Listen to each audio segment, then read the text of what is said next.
viewers for tuning in to yet another informative edition of your program. This is Agricultural New Directions, AgriBusiness. I am Wadzanayi Manyore. So this is a platform where we discuss the issues and challenges in the business side of agriculture right here in Zimbabwe. This platform will also seek to equip the Zimbabwean farmer with the knowledge and business principles and ethics to make it in this industry. In this particular episode, we have taken the liberty of inviting Mr. Victor Mariranyika. He is the president of the Tobbacco Farmers Union right here in Zimbabwe. Mr. Mariranyika, thank you for joining us today. Thank you, Waz. Thank you. Good evening, viewers. Thank you. Now, as we are going to be talking today, we are going to be talking of the tobacco industry. We are going to be talking of the farmers, the role that they play in this industry. Maybe you can enlighten us on the tobacco industry, its matrix with the farmers in it. Thank you very much. When we are looking at the farmer, Yes. we are looking at the epicenter of production and marketing in the tobacco industry. Yes. We are looking at somebody who creates employment. Yes. We are looking at somebody who is going to create foreign currency. We are looking at somebody who goes into business knowing very well that he's going to contribute something to his nation, his family, and so on. Yes. It creates more than close to 2 million jobs, all centered from the farmer. And now let us look at the matrix of the tobacco. We are looking at the players in the industry. Let's start from with our own government. We have two players. We have TMB, which is almost like the regulatory body. Yes. All the players are registered through TMB.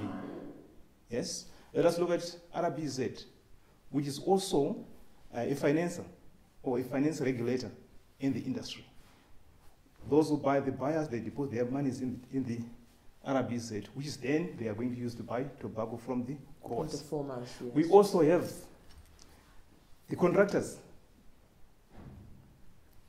We also have the what we call merchants. Yes. And buyers.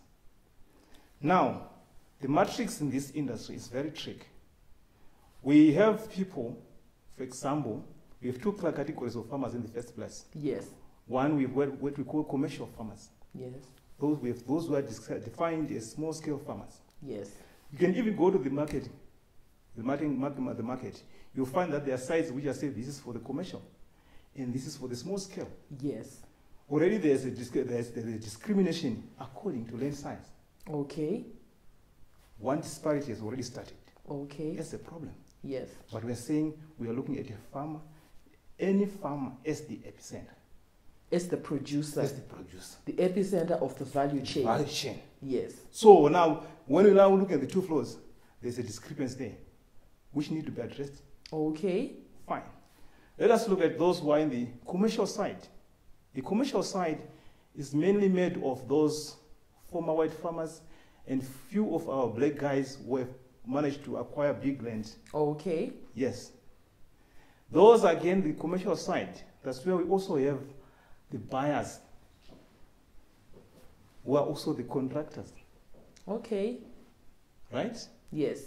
Buyers who are also contractors. Contracting mostly the small-scale farmers. Okay. Right?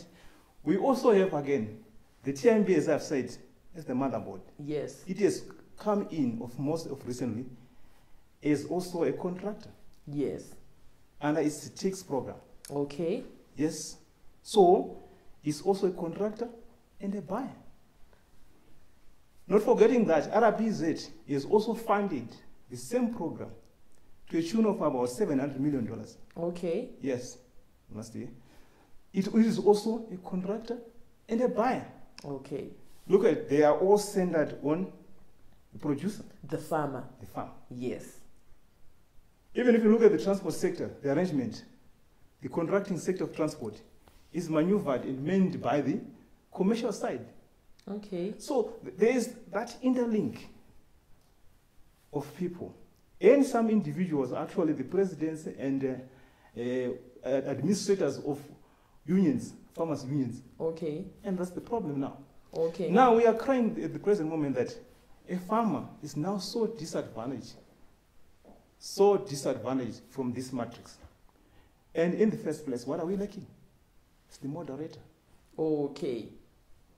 We're lacking the moderator. Okay. Initially, before TMB became a contractor, we were very happy to say, at any point, if there are grievances, we would go and say, motherboard, can you see, these other guys are not doing us a fair deal.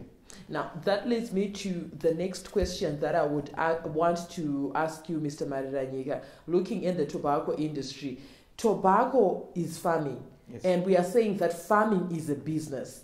Maybe as we get into this discussion, could you maybe outline the business aspect within the tobacco farming industry? Yes. Actually, it's in production. Yes. You need production elements. Yes. We need fertilizers. Yes. You need transport. You need labor for you to produce a kg of tobacco. Yes. You need to make a profit after all those inputs. Yes. That's the survival part of the farmer. Yes. Now, if that is not achieved, then you see the farmer crying. You see the farmer crying. Yes. And as I have said, that the fact that everybody is looking at the farmer doesn't have much to say about his crop when he's the producer. Okay. Right? Now you see all those big guys, those big companies, they are getting rid of the product from the farmer from costs which are far below production costs. Okay. Yes. So there is a gap. Yeah. So maybe if you are talking of production costs, for our audience at home, for the farming community, for those who want to get into it because it is a growing industry, can you maybe state and maybe outline some of the costs, the production costs, that you feel that these are pivotal and they are important and crucial to a farmer, that they need proper management on the farmer's side? What are those production costs? Right. Let me look at, first of all, from the natural side of it. Okay. We are also suffering the issue of climatic change. Yes. We are trying to grapple with this because we are trying to go into irrigation and whatever it is. Yes. That's good. But the financial part in the cost is quite constrained. Okay. As I've said, that this, you look at a contractor who gives a farmer a loan which already has an interest. Okay. But they have a contract to say that if the farmer produces the crop, he's going to sell through the same contractor. And we're now seeing the same contractor now buying the same crop at a price which is far below the cost of fertilizer, the cost of labor, and so forth. All the input costs. These are the input costs. Okay. The transport costs. The flow, now up to the selling, it becomes also the flow charges. Okay. They all come in. And for any reasonable farmer who is in businesses, we are talking about it to be a business issue. Yes. Really sees that he is not even able to pay those things. And the result is very simple. You see that most of the contracted farmers are going to end up in debt. They're going to fail to repay their loans. Yes. On that note, Mr. Mariranyiga, viewers, we are going to go on a short commercial break. We'll be right back with this and more in the second segment. Stay tuned.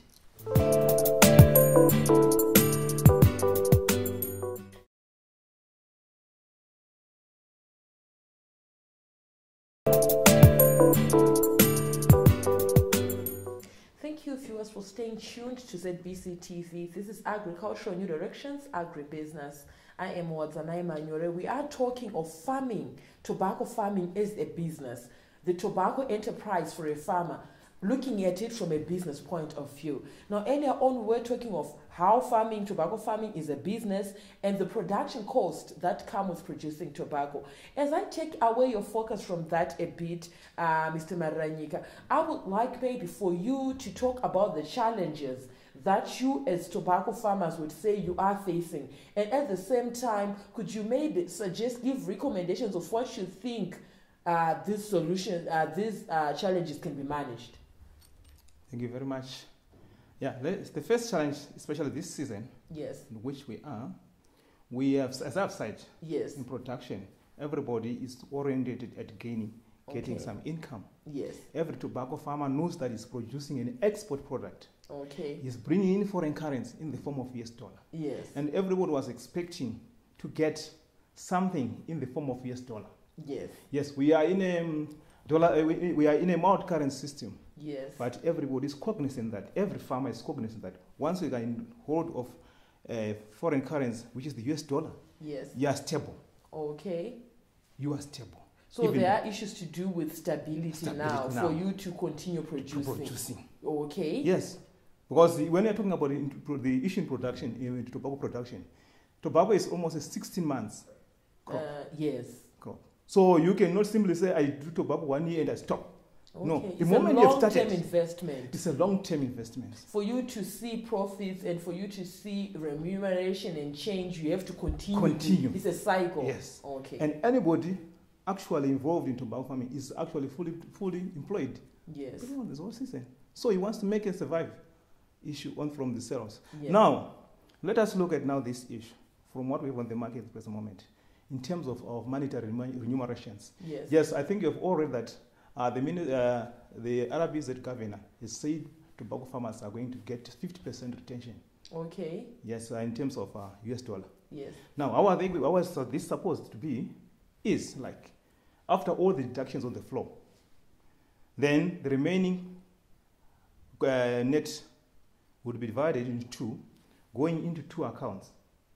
So one should be a nostro account, that's the FCA account. Then the other one would be in an RTGS account. Okay. Right? So we expect that a farmer could go on the market with the two accounts ready. After he sells, the 50% retention should be done. Then let's trace, suppose, if at all, a deposit was made into the RTGS account. Right? This 50% of the US dollars. Yes. We are looking at, is the farmer going to access that US dollar? Is the farmer going to be able to use it? The current scenario is that it's very difficult. Okay. To access and use that 50% US dollars. Why?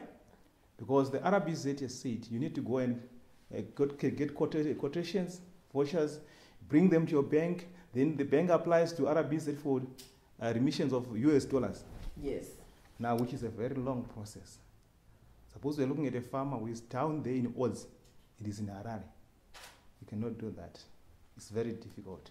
Right, so what is our challenge now? We are saying as a union, from this, if at all it had been deposited, then we are saying the government must guarantee the farmer that the money is there.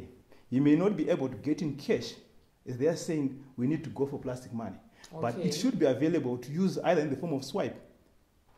That means at least a Visa card, so that a farmer can swipe in US dollar in shops.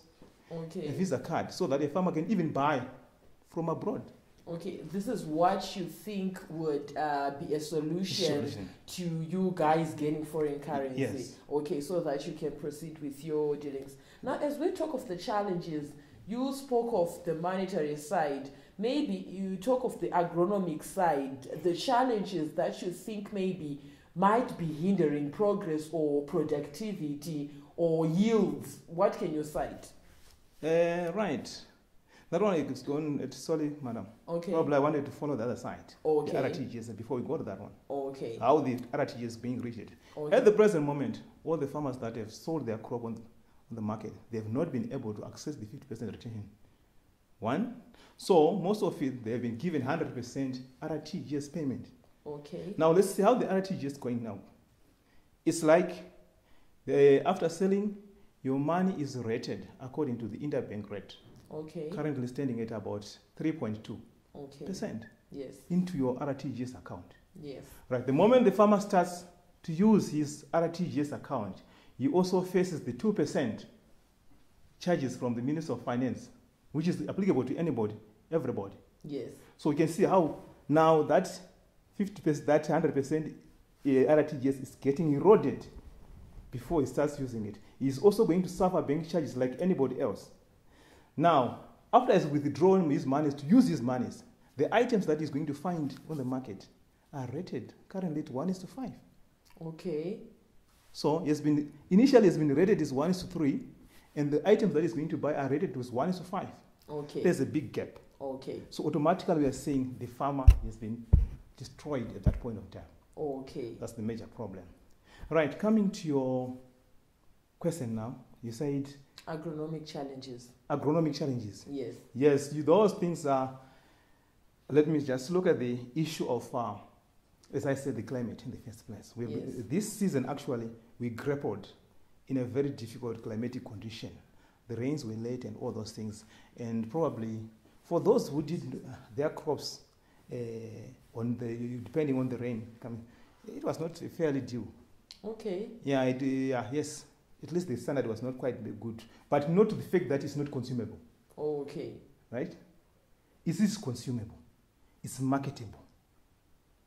And as soon as it is consumable and marketable, we are saying it should give a retention that is commensurate to production cost. Okay. Yeah. So on agronomy, that's the major challenge. But at least it's okay. So it was okay. The initial part of it was okay. It was okay. There's no problem. But the fact that on the issue of the input side and the buying side, it still affects the agronomy part of it. Oh, okay. So that's why we are still. It's a problem again. Thank you, Mr. Maranyika. Viewers, we are going on a short commercial break. We'll be right back with this and more in the third and final segment of your program. Stay tuned.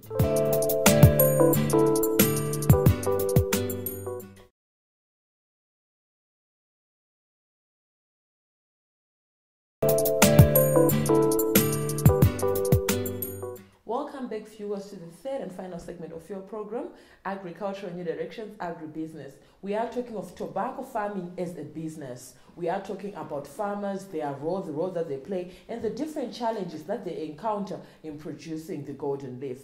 Now, earlier on, Mr. Maranyika, we're talking of the challenges. We classified them as financial challenges and as agronomic challenges. Moving away from that a bit, can we maybe talk of the role, the importance of the farmer, the role that the farmer plays in the tobacco industry? Thank you very much, Wadzanai. It's great. Yes. It's great. Tobacco in Zimbabwe contributes about 12% of the GDP, especially Yes. that one. Yes. We're almost about 232 million kgs sold on the market last season, bringing in about 900 million US dollars. Yes. That's a lot of foreign currency. And not only on that, it also creates employment Yes. from almost 2 million. Okay. Yes. So we are saying it's the backbone. We have a country that is a backbone of agriculture. Yes. And now, if the tobacco farmer is destroyed, we have a problem. Okay. Yes. But we are happy,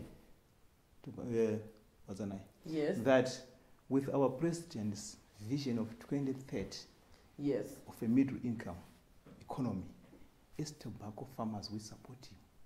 And we are coming in ready and doing our best to make sure that we generate the needed forex for the country. Yes. We generate the needed forex for our families. And we are stable by then. Okay. And then we can enjoy that part. Yes. We can move on. We also thank our president for saying we want business. Zimbabwe is open for business. Yes. Now, what is happening on the tobacco industry at the present moment is not business. Okay. We put in inputs and their costs in production. And then the product is bought at prices which are far below production costs. But some might say that, might argue that the issue with the marketing of tobacco from the farmer's side, prices of tobacco and grading of tobacco is based on quality, in terms of quality. Can you maybe enlighten our viewers, for the education of our viewers, the farming community that is watching this program? We are talking in terms of quality. If you have a high quality product, you also fetch a higher market price. What's your comment on that? Yes, I would want to take the idea of grading and whatever it is Yes. as an incentive. Okay. From an incentive point. It's good. It brings in competition Yes. in the growing industry. Yes. But let me say, if a product has been produced and is consumable, look at this Okay. one. It's consumable. It's going, look at it. It's now the grading also, remember, it is from the farmer's hands, from the farmer. Yes. The moment the tobacco goes into the merchant side or the contractor side, it's no longer graded. Okay. Yes, it's the same tobacco. And if you look at the literature that we have about Zimbabwean tobacco, it is the most needed in the country, with more than 77 countries coming to buy tobacco from this country. Okay. Yes. So we are not doing a bad tobacco. Our tobacco is driven by the climatic conditions. We have good soils, we have a good climatic situation, which has brings in a good aroma for tobacco. Okay. It is liked by many countries. So we are not in a very bad scenario. Now, Mr. Maranyika, I would also want to pose this question to you. What are some of the necessary conditions that you require as farmers for you to produce a quality tobacco and at the same time with quantity? Because we understand that whenever quantity is raised, quality is compromised. So what are some of the necessary conditions or what you would require from the government or the merchants or the players in the industry for you to be able to produce quality tobacco that will fetch higher prices in the market? Yes. The production starts Wadzanai from land preparation. Yes. Tobacco requires deep plowing. Yes. Early and deep plowing. Okay. Yes. What it means is we also need to improve on the mechanization. We cannot keep on using our oxen. Okay. If we want to enhance production of tobacco, we need to mechanize, we need to bring in tractors. We need to work with partners who can help us with the modern equipment to produce this crop. Yes. So that's the beginning of tobacco. We need to also look at the infrastructure, the barns, yes, the grinding sheds, yes, the storehouses. Yes. Those areas must be looked into carefully and built with the conscience that it deserves. Okay. Because these are long-term investments. Yes. And you need to say, if you have produced your tobacco, you can even stock, let's say, and see what the market, if it's not favorable, you can play your cards. Once you have somewhere to stock, it gives the farmer the latam to play around with his crop. Yes. It also gives him the opportunity to have a say on the selling of his crop. Now, the current situation, if you look at on the small scale side, most of them, they lack the infrastructure. Okay. You have also, I came up again some time and produced a copy in which we're looking at after cyclone Idai. Yes. Most barns were destroyed and so forth. Okay. And that was a big loss to farmers. That's because they true. were carrying tobacco. That's true. And we would like to avoid such kind of scenario by improving the infrastructure. Okay. Right. We also want to look at, in terms of infrastructure, remember roads. Accessibility. Yes. It's very important. We need to, if we look at those who are coming transporters and those contractors, if they all can also come in and help open up infrastructures to reach the farmers. The farmer. That's very important. Yes. And this, once done, it's not only for the farmer, it's for the community, it's for the nation. We're trying to, that will also improve the production. Yes. Yes. Now, Mr. Maranyika, as we round off this segment, this episode, I would like you maybe to give a word of advice to your to the farming community. I understand that you work closely with tobacco farmers. Maybe your word of advice to them in terms of farming of tobacco, the quality that is required for higher market prices. Just your word of advice. Yes, we need to take tobacco farming as purely business issue. Yes. Think it from a business perspective. Yes. We need to look at, also as a union, we have to share information. It's very unfortunate, Wadzanai, that we came in very late after others have come in. But the problem that we discovered was most people, most farmers are no longer participating in unionism. Okay. Because of what has happened before us and so forth. But we are saying, as tobacco farmers, if we come together, we speak with one voice. We share ideas. We share ideas. We advocate for regulations and policy changes. We contribute to the nation. That's very important. Yes. Because this one, we are going to leave it even for our children. Yes, it's a business and it's also hereditary. Yes, on that note, viewers, we have come to the end of your program. We're talking of farming, tobacco farming as a business. I was with Mr. Victor Maranyika. He is the president of Tobacco Farmers Union.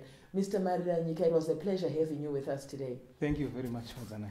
So from me, your host, Wadzanai Manyore, and the crew behind the scenes, have yourselves a fabulous evening. Thank you for watching.